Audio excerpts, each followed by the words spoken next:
کہ جناب رسول اللہ صلی اللہ علیہ وسلم ایک مرتبہ دو قبروں کے پاس سے گزرے۔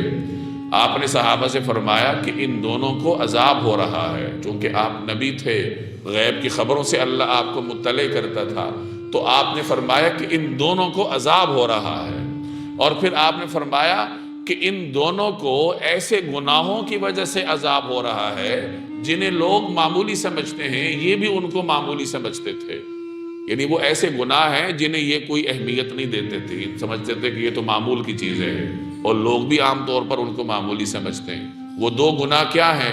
تو آپ علیہ الصلوۃ والسلام نے فرمایا کہ ان میں سے ایک آدمی وہ پیشاب کے چھینٹوں سے نہیں بچتا تھا، یعنی وہ طہارت میں احتیاط نہیں کرتا تھا، اور لوگ اس کو معمولی سمجھتے ہیں، وہ بھی اس کو معمولی سمجھتا تھا۔ بہت سارے مسلمان ہیں ہم سب میں سے جو طہارت کے لیے کوئی خاص اہتمام نہیں کرتے، بس واش روم گئے اور جیسے تیسے پانی بہا کے واپس آ جاتے ہیں۔